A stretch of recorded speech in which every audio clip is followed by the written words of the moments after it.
बिस्मिल्लाहिर्रहमानिर्रहीम। अस्सलामुअलैकुम नाज़रीन। मैं हूं मोहम्मद इशफाक अंसारी एडवोकेट और आप देख रहे हैं मेरा social media channel just to law. आज हमने बात करनी है कि गवर्नमेंट मुलाजिमीन जो हैं वो असला लाइसेंस किस तरह बनवा सकते हैं। उनके हवाले से ऑनलाइन जो है अगर वो अप्लाई करते हैं तो कौन कौन से डॉक्यूमेंट्स उनको चाहिए होंगे जिसके बगैर जो है वो अप्लाई नहीं कर सकते। ऑनलाइन अप्लाई करने के हवाले से मैंने ऑलरेडी जो है पहले ही एक वीडियो बनाई हुई है। वो तफसीलन वीडियो है, उसमें जितने भी स्टेप हैं इसके वो मैंने फर्दर बताए हैं कि किस स्टेप को फॉलो करें और उसमें कौन से डॉक्यूमेंट्स और कौन सी इंफॉर्मेशन जो है वो आपने अपलोड करनी है। उस वीडियो का लिंक मैं डिस्क्रिप्शन में भी दे दूंगा और ऊपर भी दे दूंगा। आप उसको खोलकर उसको फॉलो कर कर अपना अप्लाई कर सकते हैं। आम बंदे जो हैं जो कि लेमैन हैं वो भी अप्लाई कर सकते हैं और असला लाइसेंस ले सकते हैं। आज हमने बात करनी है कि सिर्फ गवर्नमेंट मुलाजमीन जो हैं वो किस तरह अप्लाई कर सकते हैं और किस स्केल के ऑफिसर जो हैं वो अप्लाई कर सकते हैं फ्री असला लाइसेंस के लिए, और कौन से जो है ऑफिसर्स ऐसे हैं जो फीस अदा करेंगे। इस हवाले से हमारे जो लॉ बना है आर्म्स लाइसेंस के हवाले से, आर्म्स लाइसेंस रूल्स जो थे उसमें एक चीज वाज़ह तौर पर बता दी गई थी कि ग्रेटियस आर्म्स लाइसेंस जो है, ऐसे असला लाइसेंस जो कि गवर्नमेंट मुलाजमीन को दिए जाएंगे उनमें फीस जो है वो चार्ज नहीं की जाएगी। जो फीस जो आपको पता है कि 50,000 से लेकर तकरीबन 1.5-2 लाख तक चली गई है, वो तमाम फीसें जो है वो उन तमाम बंदों को माफ होगी जो कि गवर्नमेंट मुलाजमीन हैं, चाहे वो प्रोविंशियल हैं चाहे वो जो है वो फेडरल हैं। तमाम तर गवर्नमेंट मुलाजमीन जो कि पंजाब के रहायशी हैं, क्योंकि ये पंजाब में पोर्टल का आगाज हुआ है, इस पोर्टल पे अगर वो अप्लाई करते हैं तो उनके लिए सिर्फ और सिर्फ प्रोसेसिंग फीस होगी, वो उन्होंने अदा करनी होगी। इसके अलावा कोई और फीस वो अदा करने के मजाज नहीं है। इस हवाले से आपको तो क्लियर हो गया कि अब फीस जो है वो सिर्फ प्रोसेसिंग फीस होगी।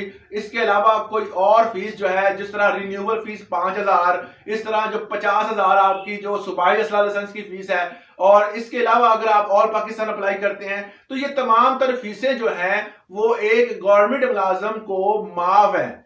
उसको सिर्फ और सिर्फ प्रोसेसिंग फीस तकरीबन 2,800 या 2,300 या 3,000 के करीब होती है, वो आपने अदा करनी है।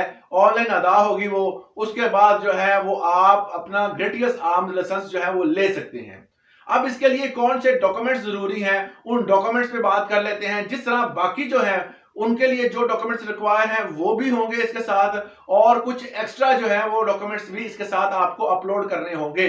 जिसमें सबसे पहले नंबर पर अगर बात की जाए तो एफिडेविट आपने बनवाना है, बयान अलफी लिखवाना है आपने। 200, 400, 500 किसी किस्म का स्टैम्प पेपर लेना है और उसके ऊपर आपने बयान अलफी लिखवाना है कि मैं फला फला जगह का रहायशी हूं, मैं फला जगह पर रहता हूं, मुझे अपनी हिफाजत के लिए फला वेपन की जरूरत है और मैं तमाम तर जितने भी गवर्नमेंट के जो लॉज हैं उनकी पासदारी करूंगा।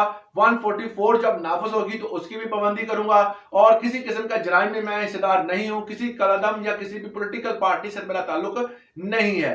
ये बयान देने के बाद आपने कहना है जी मैं ये तमाम जो बातें लिखी हैं वो दुरुस्त है, और नीचे साइन सिग्नेचर करके वो आपने एफिडेविट बना लेना है। नंबर 1 पे वो आपने लिखवाना है। नंबर 2 पे आपने एप्लीकेंट का एनआईसी उसकी कॉपी आपके पास होनी चाहिए, स्कैन कॉपी होनी चाहिए। एप्लीकेंट की फोटोग्राफ्स होनी चाहिए, वो भी स्कैन होनी चाहिए। उसके अलावा हेल्थ सर्टिफिकेट आपके पास होना चाहिए। हेल्थ सर्टिफिकेट आपका बना हो, आप किसी भी गवर्नमेंट के हॉस्पिटल में जाकर बनवा सकते हैं। वो हॉस्पिटल जहां पर आपको बकायदा एमएस जो है सिग्नेचर करके वो देगा कि ये बंदा फिट है, इसकी आई साइट ठीक है। इसके जो टेस्ट होंगे बेसिक टेस्ट होते हैं वो बेसिक टेस्ट वो आपके करवाएंगे। उसके बाद जो है वो आपको 1-2 दिन में या हफ्ते में भी आपको जारी करके देंगे फिजिकल फिटनेस सर्टिफिकेट। ये फिजिकल फिटनेस सर्टिफिकेट होता है कि बंदा फिजिकली मेंटली तौर पर डिस्टर्ब तो नहीं है, कि ये ना हो कि इसको वेपन दे दे और जाते ये तबाही मचा दे, 4 बंदों को मार दे, फिर गवर्नमेंट सोचेगी यार इस बंदे को, ये तो मेंटली रिटार्डेड था, ये बंदा तो मेंटल था, इसको हमने क्यों दे दिया। इसीलिए ये सर्टिफिकेट जरूरी होता है। इसके साथ आपका एनटीएन बना हो। अगर आप एनटीएन नहीं बना, अगर आप टैक्स पेड नहीं है तो आपको जो असला लाइसेंस है ऑनलाइन वो नहीं मिलेगा। इसके साथ ही आपने जो है वो अगर किसी रिश्तेदार को अपना जो कहते हैं कि वो अपना जो आपका लाइसेंस है वो यूज कर सके, आपका वेपन यूज कर सके, तो रिटेनर में उसका नाम लाजमी लिखें। तो उसके भी डॉक्यूमेंट्स आपके पास मौजूद होने लाजमी है। आपने सिग्नेचर्स और थंब इंप्रेशन जो है इसको अपलोड करने के हवाले से आपको 600 पीबीएम का एक स्कैनर चाहिए होता है। वो आमतौर पर जितनी भी दुकानें हैं उन पे मौजूद होता है। आप वहां पर जाकर अप्लाई करेंगे जब, या घर बैठ के अप्लाई करें और वहां पर जाकर स्कैन करवा के वो डॉक्यूमेंट्स अपलोड कर सकते हैं। ये तो थे वो डॉक्यूमेंट्स जो कि आम बंदा और जो गवर्नमेंट एम्प्लॉय उनके लिए भी सेम है।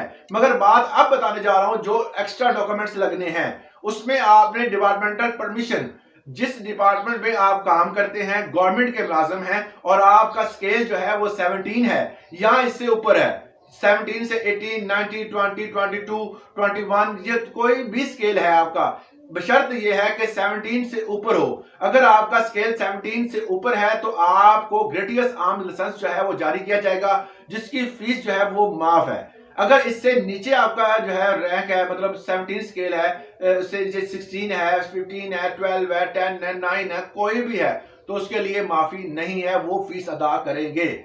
इसलिए आपको डिपार्टमेंटल परमिशन लेनी पड़ेगी। आपने डिपार्टमेंट में दरखास्त देनी है। दरखास्त जो है वो आपका जो हेड होगा, हेड ऑफ डिपार्टमेंट जो होंगे, वो आपकी अप्रूवल देंगे। उसके बाद वो जो कॉपी होगी वो आपने स्कैन कॉपी अपने यहाँ पर अपलोड होनी है।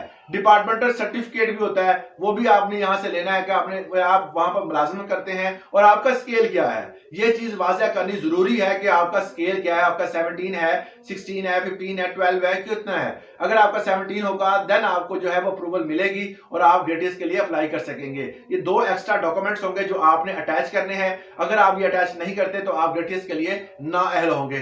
तो बेहतर यही है कि ये डॉक्यूमेंट्स आप अपने पास रखें, इसको बनवाएं, उसके बाद अप्लाई करें। ऐसे नहीं है कि आप बैठ के लैपटॉप पे और उसको अप्लाई करें, फिर आप कहते हैं जी हमारी पेंडिंग जा रही है, हमारे जो डॉक्यूमेंट्स पूरे अपलोड नहीं हो रहे, तो इस तरह की प्रॉब्लम्स फिर आ जाती हैं। बेहतर यही है कि आपके लिए कि जब भी आप अप्लाई करें तो ये दो डॉक्यूमेंट्स और साथ जो मैंने बताए हैं, इसमें पुलिस सेक्टर सर्टिफिकेट रह गया था, वो भी बनवाकर, तमाम तर जो डॉक्यूमेंट्स बनवाकर आपने स्कैन कॉपी और हार्ड कॉपी अपने पास रखनी है, क्योंकि इसके बगैर आप अप्लाई नहीं कर सकते।